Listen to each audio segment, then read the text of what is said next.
사도행전 10장 1절부터 23절까지의 말씀 우리 함께 말씀 읽겠습니다. 가이사랴에 고넬료라 하는 사람이 있으니 이달리아 부게라 하는 군대의 백부장이라. 그가 경건하여 온 집안과 더불어 하나님을 경외하며 백성을 많이 구제하고 하나님께 항상 기도하더니 하루는 제9시쯤 되어 환상 중에 밝히 보매 하나님의 사자가 들어와 이르되 고넬료야 하니 고넬료가 주목하여 보고 두려워 이르되 주여 무슨 일이니이까. 천사가 이르되 내 기도와 구제가 하나님 앞에 상달되어 기억하신 바가 되었으니 내가 지금 사람들을 요바로 보내어 베드로라 하는 시몬을 청하라. 그는 무두장이 시몬의 집에 유숙하니 그 집은 해변에 있다 하더라. 마침 말하던 천사가 떠나매 고넬료가 집안 하인들과 부하 가운데 경건한 사람 하나를 불러 이 일을 다 이루고 요바로 보내니라. 이튿날 그들이 길을 가다가 그 성에 가까이 갔을 그때에 베드로가 기도하려고 지붕에 올라가니 그 시각은 제6시더라.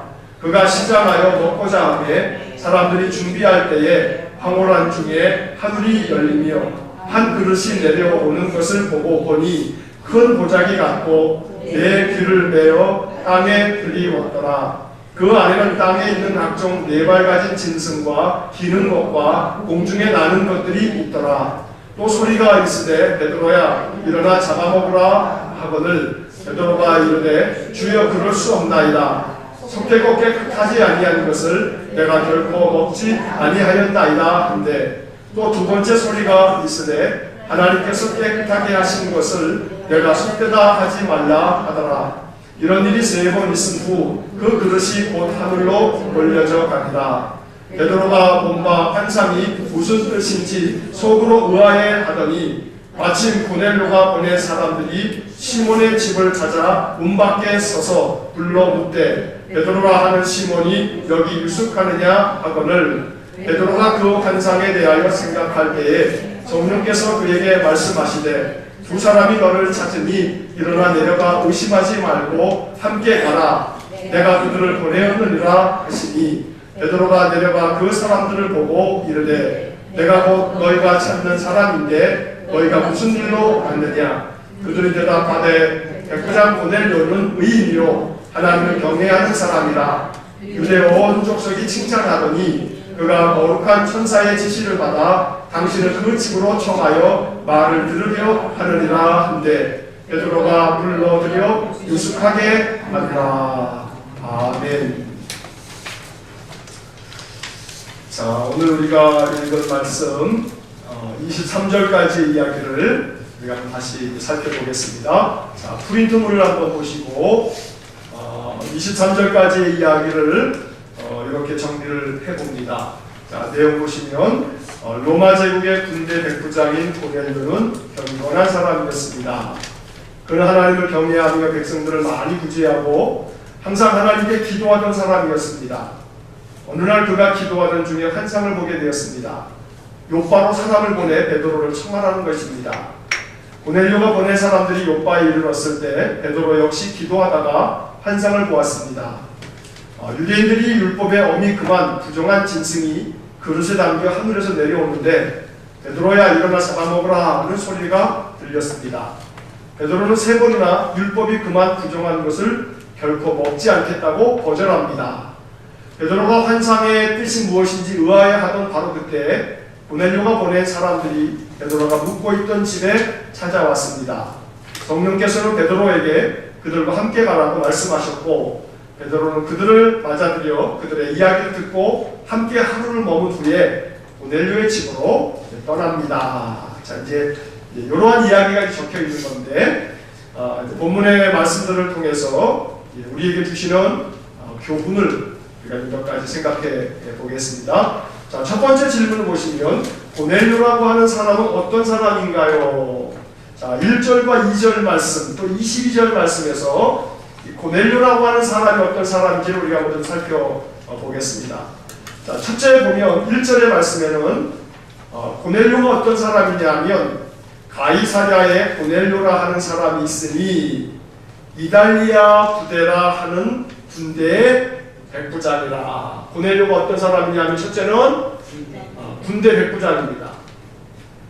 자, 이 군대 백부장인데 그 앞에 뭐라고 되어 있냐면 이달리아대라 하는 부대라고 되어 있는데 여기서 이달리아라고 하는 것은 요즘 말로 하면 이탈리아, 지금의 이탈리아를 말하는 거예요. 이달리아라고 이렇게 부르는데 이탈리아 부대라 하는 군대 백부장이다. 그러니까 다시 말하면 이 고넬료라고 하는 사람은 로마의 백부장입니다. 이 로마의 백부장이라고 하는 것은 사실은 이 가이사랴라고 하는 이 동네는 로마가 유대를 침공해서 이 유다를 식민지를 삼을 때 가이사랴라고 하는 이 지역에 로마의 총독을 파송을 했습니다. 그러니까 예수님을 십자가에 못 박으라고 내줄 때 법적으로 이것을 허락해 준 사람이 빌라도인데 그 총독 빌라도가 머물렀던 곳이 어디냐면 바로 이 가이사랴입니다. 그래서 총독의 관정, 총독의 집무실이 있었던 곳이 가이사랴고, 그래서 로마의 총독 그 관절을 지키기 위해서 로마의 군대가 주둔하고 있었는데 그 군대의 백부장이었던 겁니다. 그래서 이 사람이 로마 사람이니까 성경으로 이야기하자면 이 사람은 이방인이었다라고 하는 겁니다. 여기에 이제 초점이 있습니다. 1절을 말씀에서 고넬료를 소개하면서 이달리아라 하는 부대의 군대 백부장이다 라고 하는 이 말은 단순히 고넬료가 로마 사람이고 그의 직업이 군대 백부장이다 라고 하는 것을 이야기하려고 하는 게 아니라 이 고넬료는 이방인이다 라고 하는 것을 이야기하려고 하는 것이 바로 1절에 나와 있는 고넬료에 대한 소개입니다. 이게 이제 조금 있다가 이제 이 결론부에서 아주 중요하게 우리가 이제 기억돼야 할 고넬료가 이방인이었다. 이따가 나중에 다시 한번 정리를 한번 하겠습니다. 자, 두 번째로는 고넬료가 어떤 사람이냐 하면 2절 말씀에 보면 그가 어떻다고요? 경건하더라. 경건한 사람이다. 그런데 그 사람이 얼마나 경건하냐면 온 집안과 더불어서 온 집안과 식구들을 다 어떻게 했냐면 하나님을 믿게끔 만들어서, 그래서 온 집안 사람들과 함께 하나님을 어떻게 합니까? 경외한 사람이다. 하나님을 경외하는 그런 아주 경건한 사람이었다고 이 2절에서 고넬료를 소개하고 있습니다. 자, 이 사람의 경건, 그 하나님을 경외하는 그의 신앙이 어떤 삶으로 나타나고 있냐면, 그 다음에 보게 되면은 그 다음에 뭐라고 되어 있냐면 백성을 어떻게 합니까? 백성을 많이 구제했습니다. 그리고 마지막에 하나님께 어떻게 합니까? 항상 기도하는 사람이었습니다.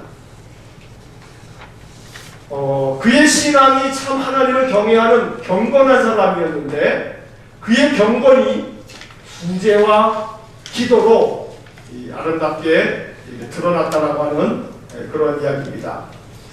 자, 이 고넬료가 항상 기도했다라고 하는 것이 이제 그 뒤에 보게 되면 3절 말씀에서 하루는 제 9시쯤 되어 환상 중에 밝히 봄에 라고 하면서 제 몇이라고 되어 있냐면 9시라고 하는 말이 나옵니다. 이 제 9시라고 하는 것은 지금으로 얘기하게 되면 오후 3시를 이야기합니다. 그러니까 유대인들은 하루에 3번 기도하도록 그렇게 아주 오랜 전통으로 유대인의 기도에 그런 습관이 되어져 있었는데 오전 9시 그리고 낮 12시 그리고 오후 3시 이렇게 9시, 12시, 오후 3시 이렇게 3번 유대인들을 기도하는 그런 습관을 가지고 있었습니다. 전통적으로 그렇게 쭉 오랜 세월 동안에 기도해 왔는데 이 고넬료라고 하는 사람이 항상 기도했다라고 하는 이 이야기는 유대인의 이 관습을 따라서 그가 그 기도의 시간에 기도했다라고 하는 것을 의미하고 있는 그런 표현이라는 겁니다.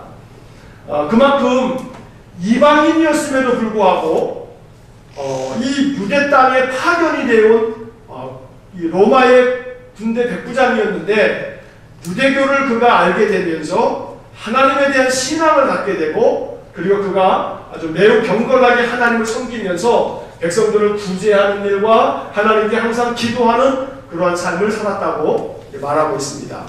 자, 그런데 이뿐만이 아니고 22절 한번 넘어가시면 22절 말씀에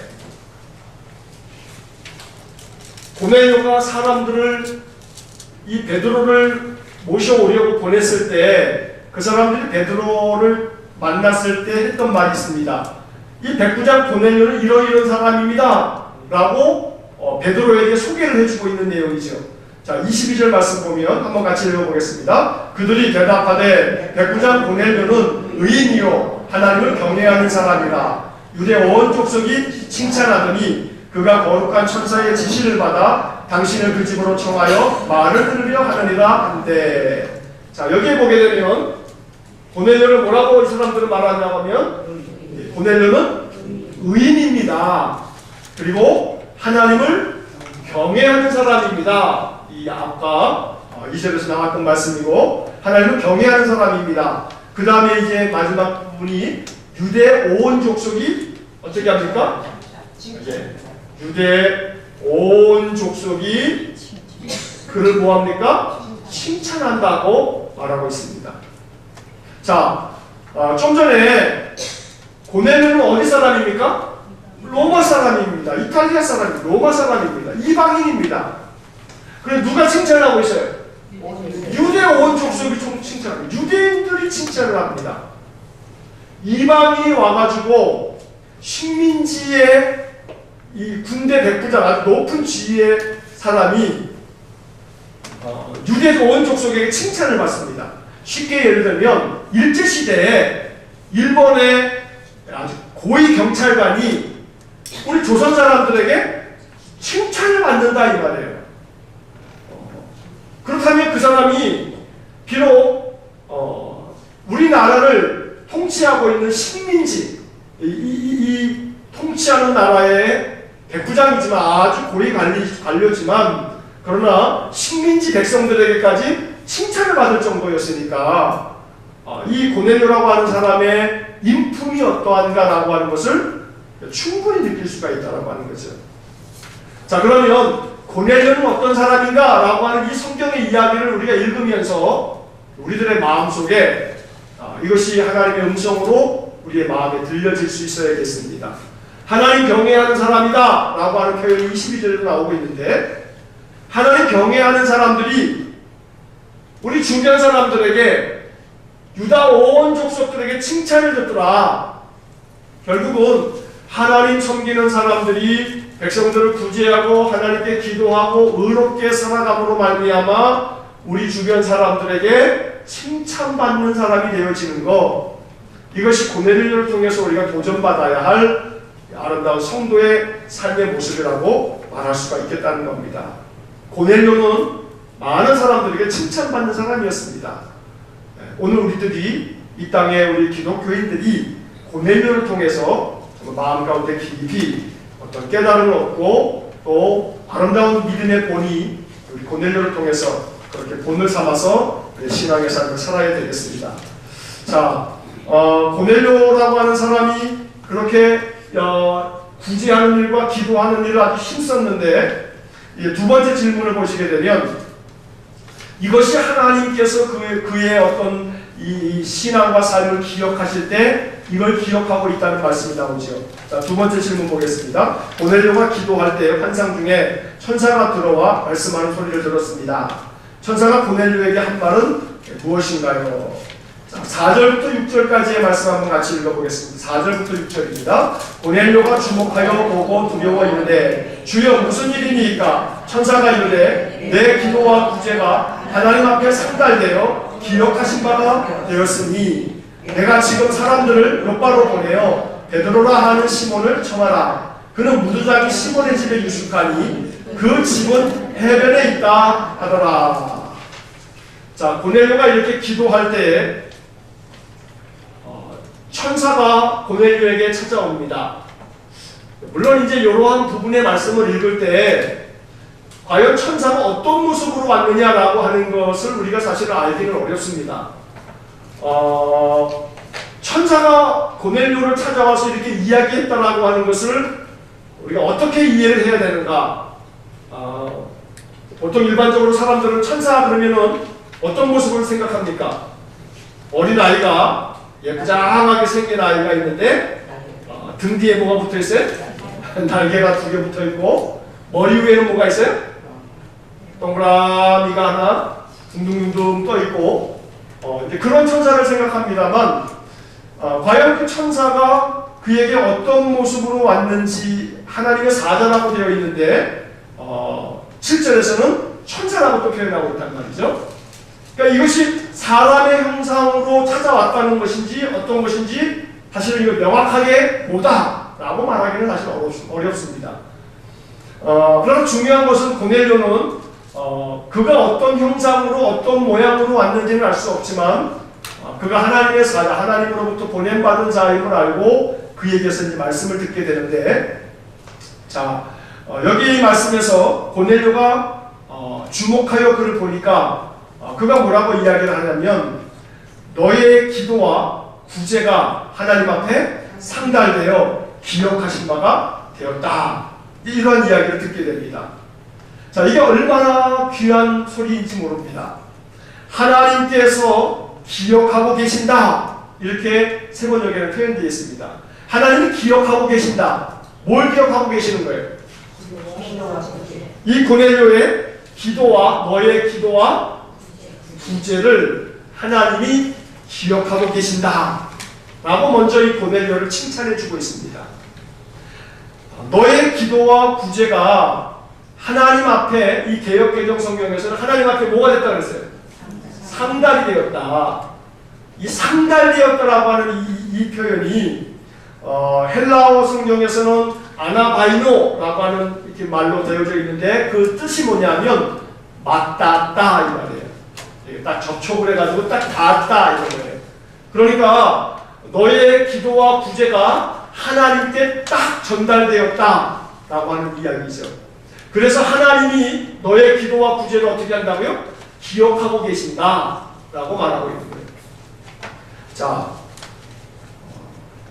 과연 이 말씀을 읽으면서 하나님은 나에 대해서 뭘 기억하고 계실까를 우리가 이제 또 생각을 해봐야 되겠죠. 하나님이 너의 기도와 구제를 기억하고 계신다 하고 천사로부터 고넬료가 이야기를 들었다는 겁니다. 자, 그러면 하나님께서 나의 땡땡 무엇을 기억하고 계신다 한다면 하나님은 나의 뭘 기억하고 계실지 이게 궁금하단 말이에요. 하나님은 나에 대해서 뭘 기억하고 계실까? 나의 어떤 것을 기억하고 계실까? 아니, 다시 뒤집어 얘기하면 하나님, 이러이러한 나의 모습을, 이러이러한 나를 기억해 주세요 라고 만약에 기도한다면 하나님 앞에 뭘 기억해 달라고 기도할 수 있겠냐 이 말입니다. 최소한 우리의 신앙의 삶에서 이 고넬료가 천사로부터 들었던 이 말씀을 읽을 때에 우리의 마음속에 이런 기도를 염두에 두고 신앙의 삶을 살아야 되겠죠.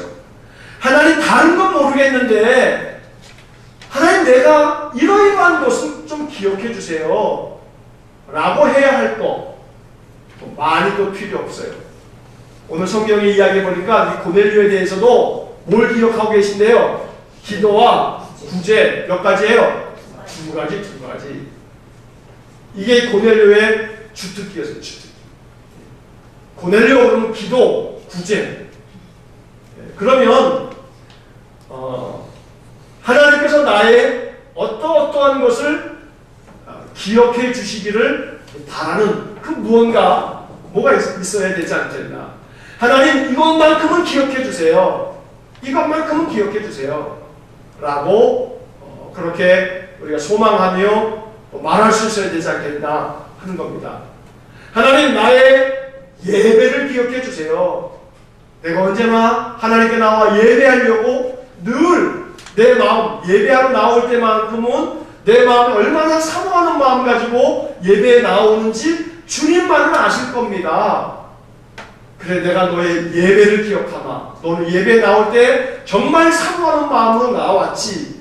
그건 내가 안다 하고 하나님이 기억해 주신다면 얼마나 좋겠습니까? 우리에게 있어서 하나님이 나의 어떤 것을 기억해 주시려나 이것만큼은 하나님 기억해 주세요 라고 하는 마음으로 우리가 하나님 앞에 더 전심으로 나아가야 할 그런 어떤 신앙의 모습이 무엇일지를 생각해 봐야겠습니다. 자, 이 고넬료에게 천사가 했던 말은 사람들을 욥바로 보내라. 사람들을 욥바로 보내서 그 욥바에 있는 베드로를 청해라. 베드로를 청해서 말씀을 들어라 라고 이야기를 하는 겁니다. 자, 조금은 우리들의 마음속에 주의 천사가 와서 이 고넬료에게 아주 구체적으로 일러줍니다. 어디로 가라고요? 욥바로 사람을 보내라. 누구 불러오라고요? 베드로를 가서 청해와라.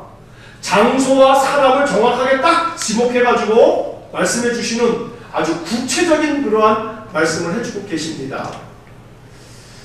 이 성경을 묵상하면서 이러면 참 좋겠다 싶어요. 이러면 참 좋겠다.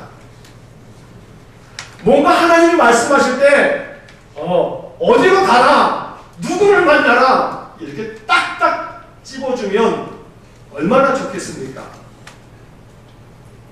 오늘도 오후에 이제 어떤 친구가 전화가 와가지고 잠깐 전화로 상담을 하면서 자신의 진로에 대한 부분을 뭔가를 결정을 해야 되는 며칠 지난 다음에 뭔가를 결정을 해야 되는데 어떻게 결정해야 될지 모르겠습니다.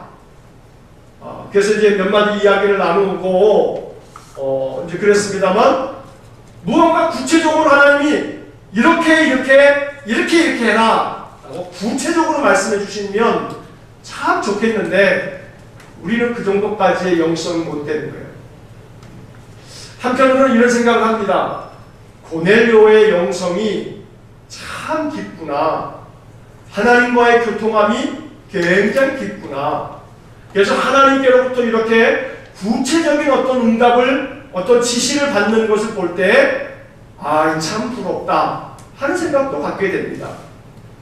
그렇다면 우리가 이 말씀을 읽으면서 어떻게 읽으면 좋을까? 첫째는 고넬료의 이러한 모습을 보면서 내가 더 하나님 앞에 더 친밀하게 나아가야겠다. 하나님과 더 친밀해짐으로 하나님의 지시를 좀 더 구체적으로 받을 수 있는 그러한 영적인 그런 상태, 신앙의 어떤 그런 경지에까지 이르기를 소망하는 마음이 먼저는 필요하겠습니다. 그래서 이 고넬료가 하나님과 얼마나 친밀했으면 하나님으로부터 이렇게 좀 더 구체적인 말씀들로 그가 명령을 받을 수 있을까? 두루뭉술하게 그냥 하는 것이 아니라 하나님이 구체적으로 그 행할 일들을 가르쳐 주신다면 그럼 우리들의 신앙의 삶이 훨씬 더 아주 역동적인 그런 힘을 발휘하지 않겠나 하는 생각을 해보게 됩니다. 그러나 동시에 이 말씀을 우리가 이해할 때는 지금 말씀드린 것처럼 하나님이 이렇게 구체적으로 지시하시기를 소망하면서 기도하는 마음은 필요한데 또 하나 이 말씀은 경계해야 될 또 의미도 있습니다. 왜냐하면 이 두 가지가 동전의 양면 같아서 하나님이 나의 삶에 좀 더 구체적인 지시를 해주시기를 바라는 마음 이게 필요한데 또 한편에서는 너무 구체적으로만 지시해달라고 항상 그렇게 지시해 주셔야만 하나님께서 내게 응답하시는 것으로 믿는 것도 이거 위험함이 있다라고 하는 겁니다. 그래서 어떤 사람들은 실제로 제가 그런 사람들을 본 적이 있습니다. 어디를 외출을 하게 되게 되면 나가서 하나님 내가 마을버스를 탈까요? 전철을 탈까요? 지금 내가 저 오는 버스 저걸 타야 될까요? 그 다음 버스 타야 될까요? 이런 걸 막 묻는 겁니다. 구체적으로 지시를 해주시기를 바라는 마음으로. 근데 그러한 현상들이요 한국교회 성도들에게 좀 더 좀 심각하게 약간은 노이로제 같이 그렇게 나타났던 때가 또 있습니다. 언제냐면 옛날에 그게 몇 년도입니까? 92년도인가요? 언젠가요? 성수대교 무너졌을 때. 예? 여러분 성수대교 무너진 거 기억나시죠? 성수대교 무너졌을 때 그 무너지고 난 다음에 말이에요. 이 강남 쪽하고 이 금호동 쪽에 사는 많은 사람들이 기도하면서 그런 어떤 이야기들이 많이 회자가 됐습니다.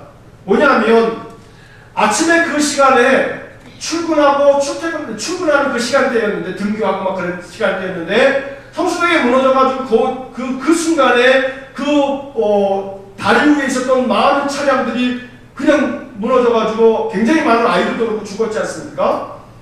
그런데 그때 아주 간발의 차이로 버스가 왔는데 그 버스를 놓친 거예요. 근데 그 버스 타고 간 사람은 죽고 그 버스를 놓친 사람은 산 거야. 그래서 이 산 사람들이 아주 정신적인 쇼크가 와가지고 그 중에 이제 기독교인들도 내가 이 버스를 타야 되냐 그 다음 버스를 타야 되느냐 아주 신경이 얼마나 예민해져 있는지 몰라요.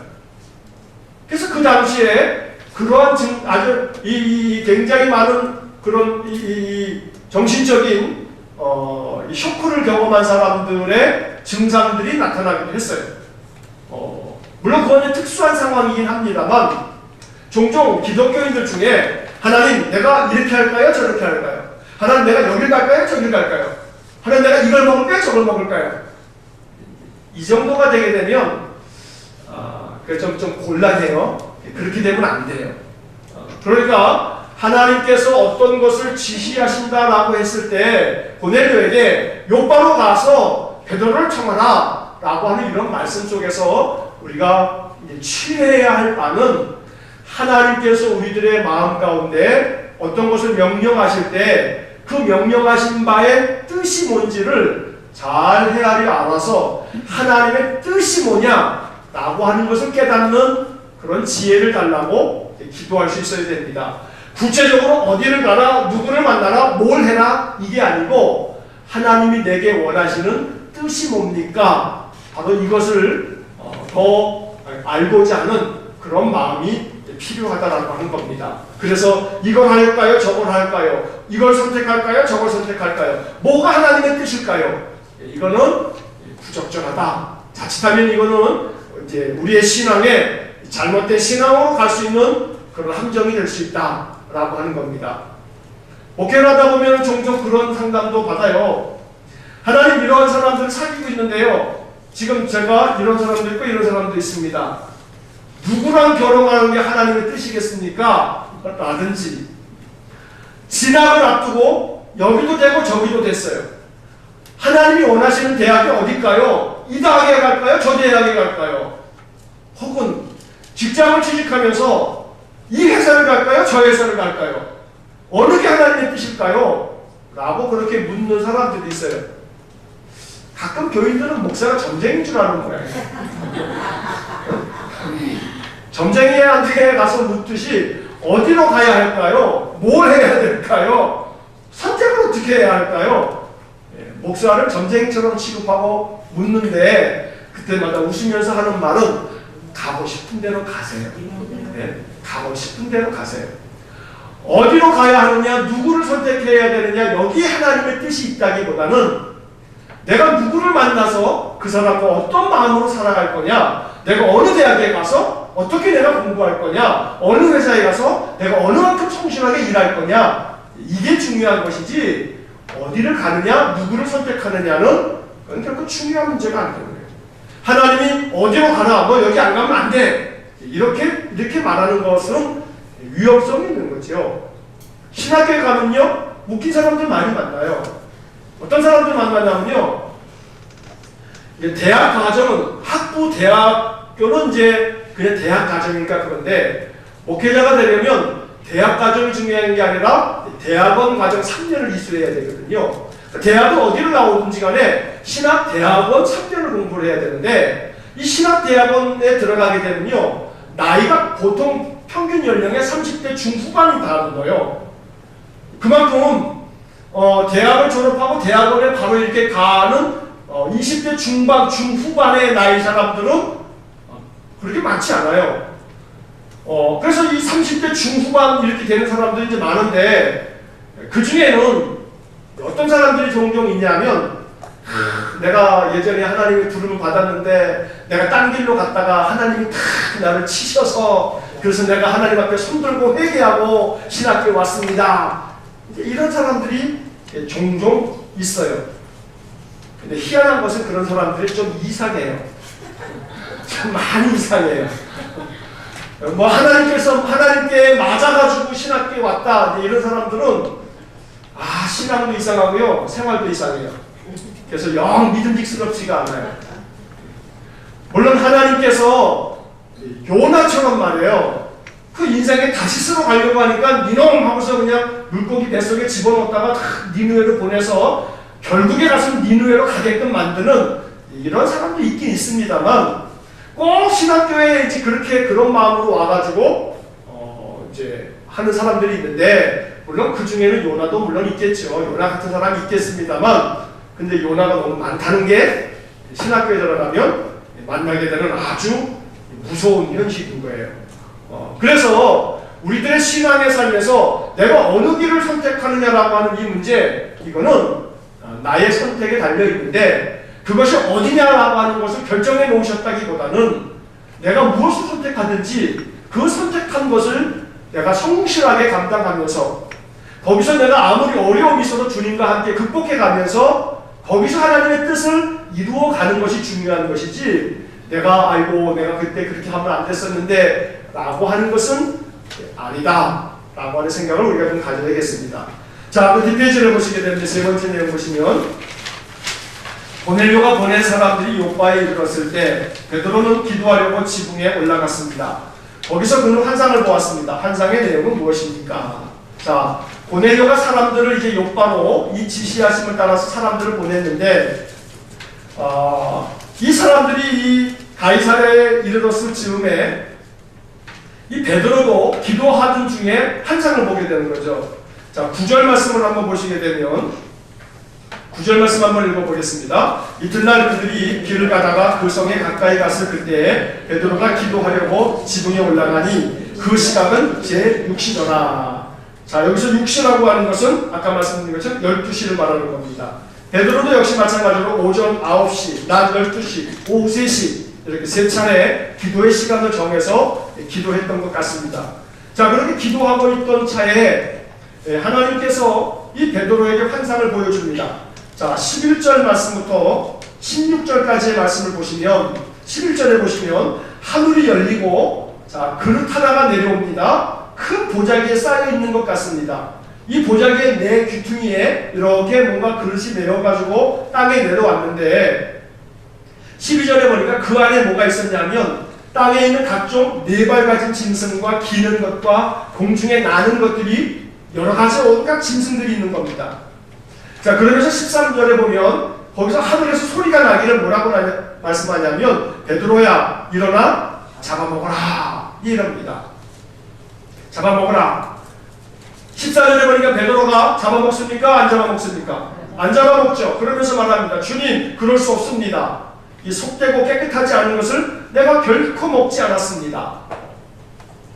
자, 두 번째 소리가 납니다. 하나님께서 깨끗하게 하신 것을 네가 속되다 하지 말라. 자, 이런 일이 몇 번 있었다고요? 3번이나 있다가 그렇게 하늘로 올라가 버렸어요. 자, 결국은 베드로가 이 환상 중에 하늘이 열리고 그릇이 내려오고 거기에 짐승들이 이렇게 있는데 잡아먹어라 했는데 안 잡아먹었어요. 3번이나 잡아먹어라 했는데도 안 잡아먹어요. 자, 이런 환상을 봤습니다. 자, 네 번째 질문을 보면, 왜 베드로는 하늘에서 내려온 짐승을 먹지 않고 3번이나 거절했을까요? 자, 왜 거절했냐 하면 레위기 11장이나 또 신명기 14장 말씀을 보게 되면 하나님께서 율법에 금지하신 음식이 있어요. 금지하신 음식. 금지한 짐승들이 있는 거예요. 다 잡아먹으면 안 돼요. 어떤 것들은 부정하니까 이건 잡아먹지 말아라 라고 하는 것들이 있는 거예요. 그러니까 유대교에 충실했던 베드로는 그 율법을 준수하기 위해서 하늘에서 내려왔지만 먹으라고 말하지만 안 먹는 거예요. 그냥 그거 못 먹습니다. 그 하나님이 율법에 부정하다고 정해놓으신 것이니까 나는 안 먹겠습니다. 이렇게 말하는 거죠. 자, 잠깐만 한번 레위기 11장을 한번 넘어가 보겠습니다. 레위기 11장. 자, 이 레위기 11장에 먹어도 되는 짐승들, 먹으면 안 되는 짐승들, 이런 이름들이 목록이 쫙 아주 길게 소개가 되어 있습니다. 자, 그런데 그 말씀 가운데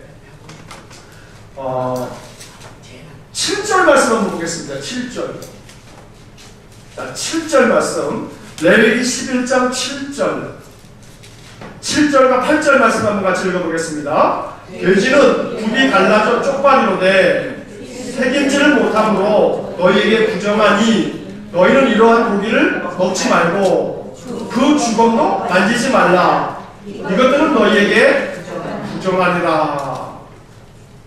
자, 여러 가지 먹지 말아야 될 많은 짐승들도 나오고 또 먹을 수 있는 짐승도 나오고 이 레위기 11장 전체에는 그 부정하고 정한 짐승들을 구분해 놓는 여러 명단이 나오는데 그 중에 이 7절 말씀을 보면 돼지를 먹으면 돼요, 안 돼요? 안 돼요. 돼지를 먹으면 돼지는 부정한 짐승이니까 이 돼지를 먹지 말아라. 심지어 뭐도 만지지 말라고요. 그 주검도 만지지 말라. 삼겹살이 얼마나 맛있는데. 목살을 바베큐를 구매기 얼마나 맛있는데 말이에요. 지금까지 삼겹살, 목살, 돼지고기 한 번도 안 먹으신 분 계세요? 그런 건 없겠지요. 그러니까 구약시대만 그러는데 그 구약시대의 이 말씀은 돼지를 먹지 말라고 금해놨단 말이에요. 근데 오늘날 먹어야 안 먹어요? 다 먹죠. 다 먹죠. 자, 그런데 이렇게 먹어야 될 것, 먹지 말아야 될 것을 구분해 놨어요. 어떠한 종교 집단들을 보면 쉽게 말하면 우리 교회 요 동사무소 옆에 있는 하나님의 교회 이게 지금이야 하나님의 교회지 옛날에는 하나님의 교회라고 안 했어요. 안상홍 증인회 지들이 이름을 이렇게 했단 말이에요. 이게 안상홍 증인회 이러면 이제 지들이 이거 안 되겠거든. 그러니까 교묘하게 하나님의 교회 이렇게 이제 이름을 바꿔가지고 지금 그러죠. 자, 그런데 이 안상홍 증인회 이 하나님의 교회를 비롯해서 많은 이단들이 말해요. 안식을 지켜야 된다. 구약의 모든 절기들을 지켜야 된다. 이거 지켜야 된다. 그래서 말씀 그대로 살아야 된다. 도대체 성경에 주일이라고 하는 말이 주일 지키라는 말이 어딨냐? 십계명에 분명히 안식을 지키라고 했지 어디 주일 지키라고 했냐? 그러니까 지금 이 교회들이 주일이라고 말하는 것이 다 틀려먹었다. 안식일 지켜야 되는 거다. 구약 절기를 지켜야 된다. 이러한 이단 종파들이 아주 많이 있습니다. 그러면서도 얘네들 돼지고기 다 먹어요. 구약을 그렇게 지켜야 된다고 한다면 이것도 지켜야지, 먹지 말아야지.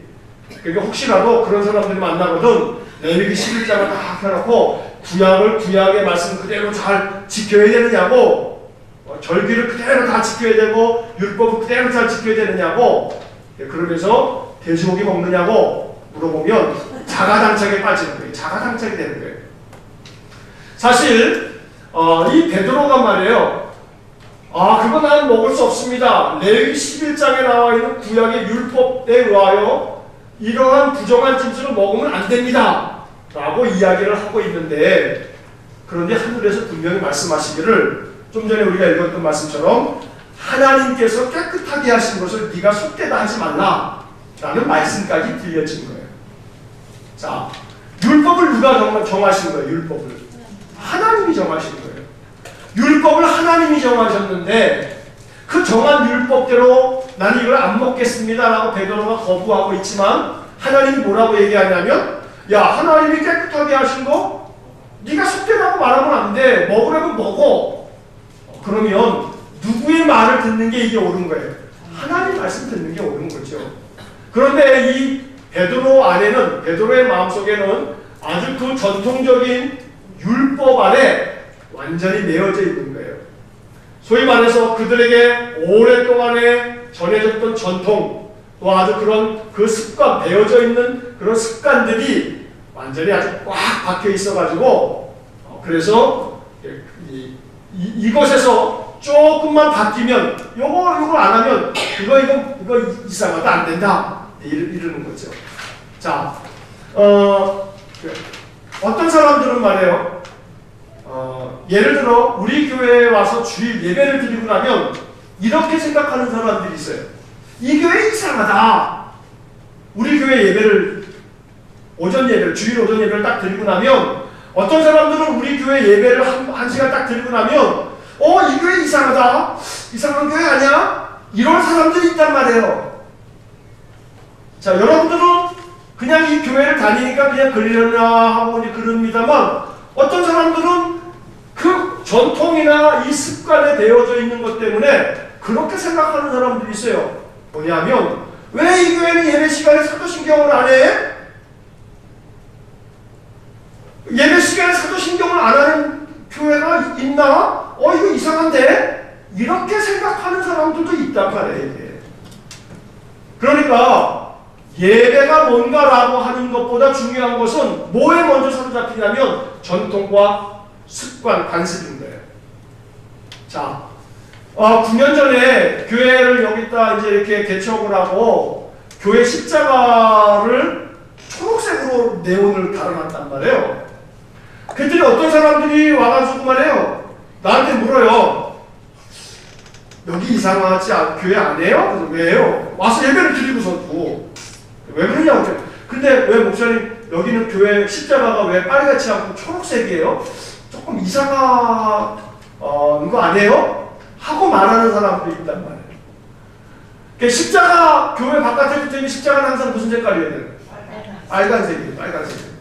저게 초록색이 되면 이상한 거야 이게. 초록색이면. 근데 일부러 초록색으로 해놓은 건데. 자, 초록색이라고 하는 초록 십자가를 하는 이유는 빨간 십자가는 예수 그리스도의 피를 상징하기 때문에 빨갛게 네온을 한단 말이에요. 초록색으로 하는 이유는 예수 그리스도의 피로 말미암아 우리가 얻게 된 것은 뭐냐면 생명을 얻게 됐던 거예요. 생명을. 십자가는 우리에게 생명, 구원을 주시는 하나님의 능력이란 말이에요. 십자가는 우리에게 구원을 주시는 하나님의 능력이에요. 그 구원은 우리에게 뭘 주시는 거예요? 영생을 주시는 거예요. 영생, 영원한 생명. 그래서 이것을 초록색, 생명을 의미하는 뜻으로 초록색으로 십자가 네온을 해놓은 거거든요. 그런데 이제 그러한 의미는 중요한 게 아니야. 십자가는 무조건 무슨 색? 빨간색이어야 되고 예배는 항상 사도신경이 들어가야 되고 그렇지 않으면 뭐든지 이상하다라고 여기는 그런 우리들의 생각, 이게 베드로가 가지고 있는 그런 생각이기도 했던 거예요. 다시 말하면 이 베드로의 이 환상에 대해서 베드로가 잡아먹으라 한데도 불구하고 안 먹을래요. 이거 부정한 것을 내가 먹을 수 없어요 라고 이야기할 때 하나님이 하나님이 깨끗하게 하신 거 그거 네가 속되도 하지 말라. 다시 말해서 네 생각만 옳다고 주장하지 마. 야, 내가 깨끗하다고 했는데 네가 왜 너가 가지고 있는 전통적인 이 습관에 사로잡혀서 이 율법에 사로잡혀서 여전히 이걸 못 먹겠다고 그러면 안 되지.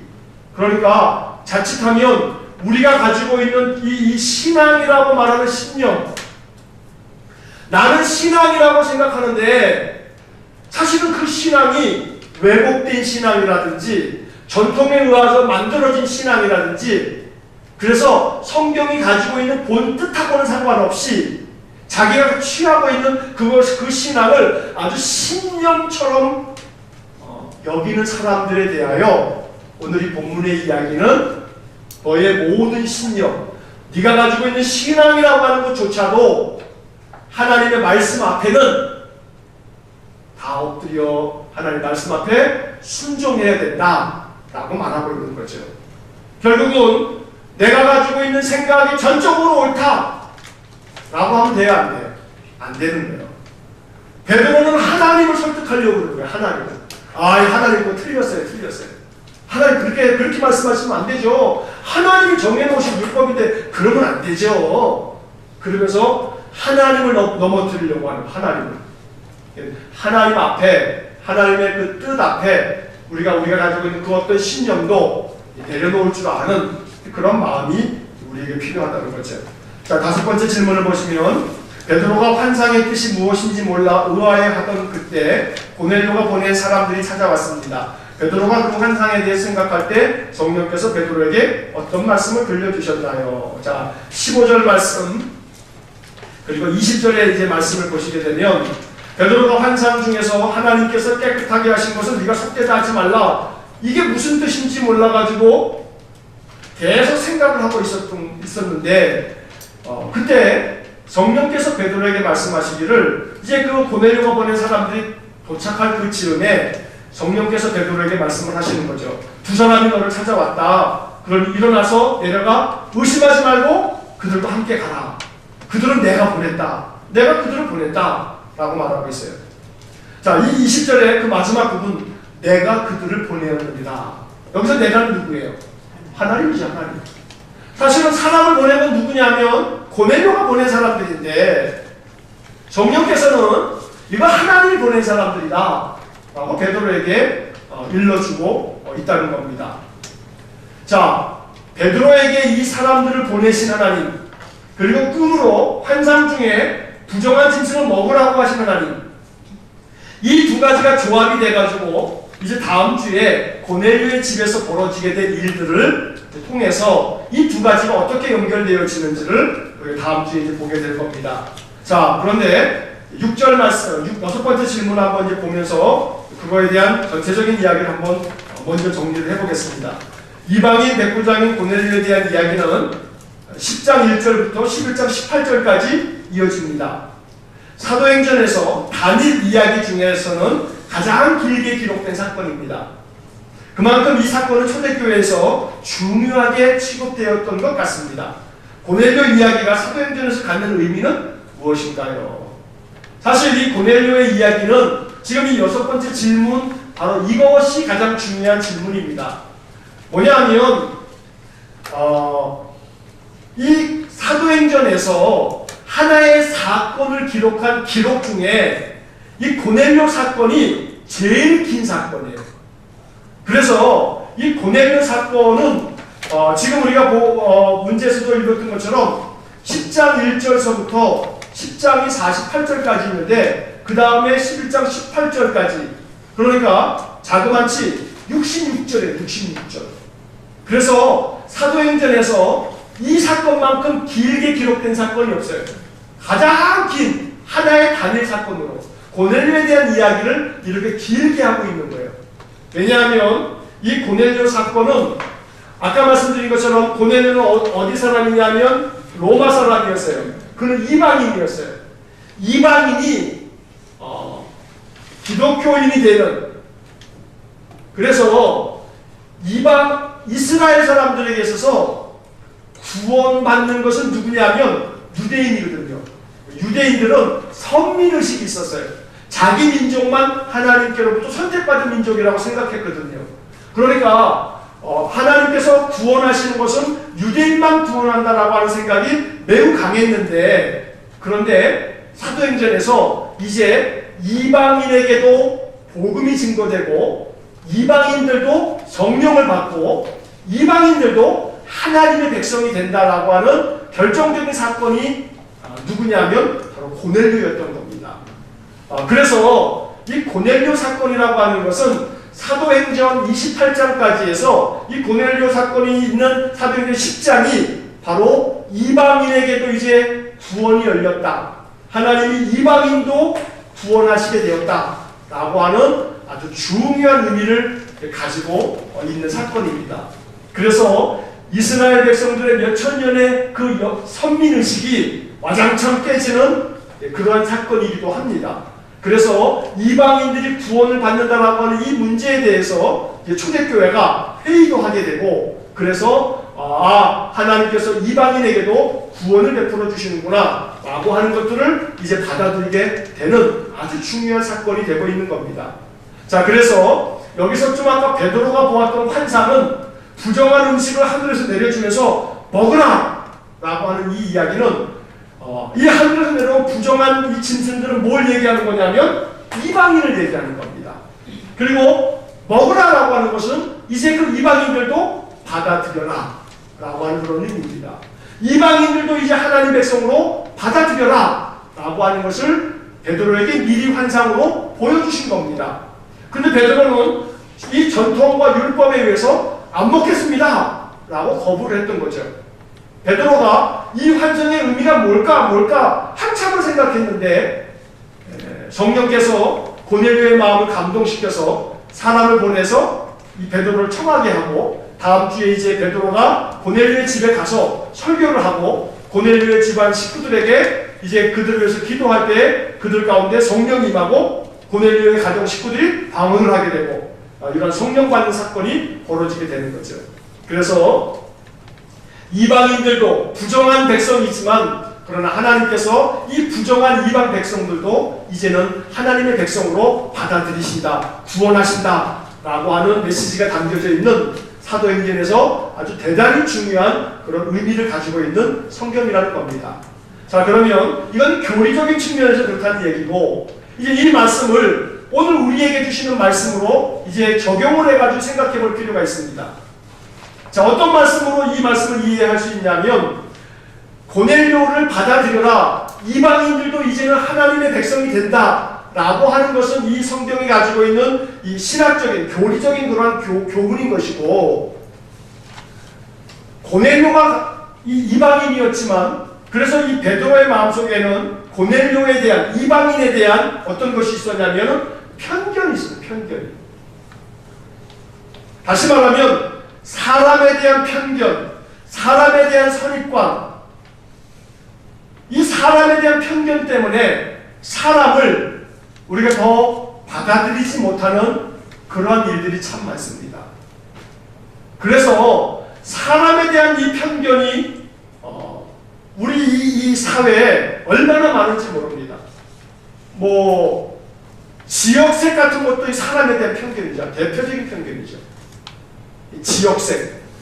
그러니까는 뭐 정치도 그렇습니다만, 정치도 이 정권이 이렇게 뭐 영남 쪽에서 정권이 나오면은 호남 쪽의 사람들은 막 홀대하고, 호남 쪽에서 정권이 이렇게 나오면 영남 쪽의 사람들은 막 홀대하고, 그래서 그런 것들을 우리가 항상 뉴스로 이렇게 보게 되고 이런데, 이 유감스러운 것은요, 이러한 편견이 어디에 돼 있냐면 교회에 있어요. 교회도. 그래서 교회도 말이에요, 지방색, 지역색이 아주 강한 교회가 있어요. 예를 들어서 말이에요, 영락교회 담임목사로 가려면요 조건이 있어요. 조건이. 근데 그 조건이, 다른 조건은 이렇게 막 공고에 나오는, 우리 담임목사로 청빙합니다, 청빙 광고에 그런 게 안 나오는데, 그 내부적으로는 어떤 편견이 있냐면, 딱 그게 불문율이 있냐면, 영락교회는 이북사람이거든요. 이북에서 내려와가지고 차려진 교회거든요. 그러니까 뭐 요즘 목사들이 예를 들어서 뭐 나이가 많으신 분들이야 뭐 이북에서 내려온 사람이지만, 그렇지 않은 젊은 목사들은 뭐 어디 뭐 이북에서 태어났나요? 그럼 뭐 해야 돼? 그 부모님들이 이북사라든지 이러한 거라든지, 또 하나는 이 영남에 있는 교회들은요, 호남 출신들의 목회자가 가기가 참 어려워요. 호남에 있는 교회들은요, 영남 출신들의 목사님들이 이 호남 지역의 교회에 담임 목사로 가기가 진짜 어려워요. 그런 것들이 아니 교회 담임 목사가 영남이면 어떻고 호남이면 어떻고 뭐 수도권이면 어떻고 강원도면 어때요? 그게 뭐가 중요해요? 그런데 그런 것들을 아주 가리는 그런 것들이 여전히 지금도 존재하고 있단 말이에요. 그러니까 하나님이 야 부정하고 깨끗하고 뭐 이런 거 없어. 하나님이 정하다 하면 다 정한 것이지. 그렇지만 그건 하나님 생각이고요. 우리는 우리의 전통을 따를래요. 우리가 가지고 있는 관심을 따를래요. 라고 하는 그런 인간의 고집이 얼마나 많은지 모른단 말이에요. 그러니까 우리들이 하나님이 원하시는 그 하나님의 뜻보다는 우리가 그동안에 따랐던 전통과 관습을 더 중요하게 여기는 그런 마음들, 사실 이런 마음들이 결코 성경적이지 않고 신앙적이지 않음에도 불구하고 여전히 존재하고 있는 거예요. 그러니 이 세상을 어찌하면 좋냐 이 말이에요. 교회를 어찌하면 좋냐 이 말이에요. 이 사도행전 10장을 읽으면서 하나님께서는 그런 모든 것들을 다 타파하시고 오직 하나님의 뜻이 다르게 실현되어지기를 원하셨던 거예요. 하나님은 이방인이든 유대인이든 구별하지 않으시는 거예요. 모든 사람들을 구원하시기를 원하셨던 거죠. 그래서 그러한 전통과 관습에 사로잡혀 있는 베드로의 이 생각을 깨뜨려 버리시는 거예요.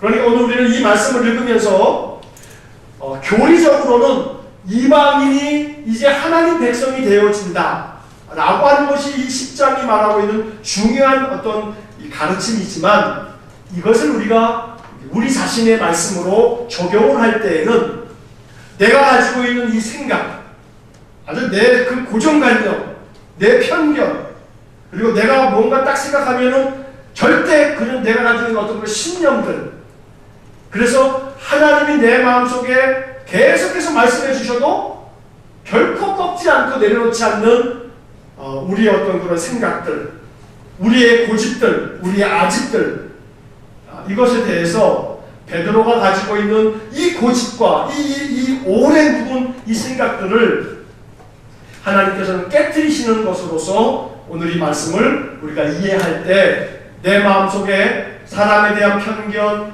사람에 대한 어떤 고정관념, 내가 가지고 있는 어떤 신념, 이런 것들이 결코 하나님을 앞서서 하나님의 뜻을 저버리는데 이것을 내세우지 않도록 항상 하나님의 말씀 앞에, 하나님의 뜻 앞에 겸허하게 나 자신을 낮추고 낮출 수 있는 그러한 우리의 신앙이 되어지도록 오늘 이 말씀이 그런 의미로 다가올 수 있게 되기를 간절히 축원합니다. 함께 우리 기도하시겠습니다. 이 시간에 기도하실 때 우리 몇 가지만 기도하고 마치겠습니다. 고넬료가 어떤 사람인지를 한번 생각해 보십시오. 그는 이방인이었습니다. 그러나 경건한 사람이었습니다. 온 집안 사람들과 더불어 하나님을 경외했고요. 백성들을 많이 구제하고 하나님께 항상 기도했던 사람입니다. 하나님께서는 이 고넬료의 구제와 기도를 기억하신다고도 말씀해 주셨습니다. 오늘 우리가 사도행전 10장을 공부하면서 하나님이 나의 어떤 것을 기억해 주실까 한번 생각해 봐야겠습니다. 하나님, 최소한 이것만큼은 기억해 주세요. 하나님이 이것을 기억해 주시기를 바랍니다 하는 것들을 이 시간에 마음속에 생각하시면서 기도하시기 바랍니다. 하나님, 내가 부족함이 많지만 이거 한 가지만큼은 하나님 기억해 주셔요. 그래서 나에게 은혜를 주십시오. 하나님이 나의 신앙과 삶에서 기억해 주시기를 바라는 것, 이 시간에 하나님 앞에 그것을 기도하실 수 있기를 바랍니다. 고넬료는 기도와 구제가 상달되어 많은 사람들에게, 특히나 그가 로마인이었지만 유대 온 족속에게 칭찬받는 그런 사람이었습니다. 오늘 우리가 예수 믿는 사람으로 우리 주변 사람들에게, 가까이 있는 사람이나 또 멀리 있는 사람이나 모든 사람들에게 칭찬받는 그리스도인이 되어야겠습니다. 사람들이 나의 삶과 나의 신앙을 알기에 나를 칭찬할 수 있도록 칭찬받는 그런 사람이 되게 해달라고 이 시간에 기도하시기를 바랍니다. 내가 가지고 있는 신념, 내가 가지고 있는 편견, 내가 가지고 있는 그 어떤 고정관념, 내가 가지고 있는 그 어떤 생각들이 하나님의 뜻을 저버리는데 사용되지 않도록 언제나 하나님 앞에 내 모든 자아와 나의 아집과 고집까지도 내려놓을 수 있는, 늘 하나님의 뜻, 하나님의 말씀 앞에 순종하는 그런 신앙의 삶이 될 수 있게 해달라고 같이 한번 기도하도록 하겠습니다. 한 목소리로 같이 기도하겠습니다.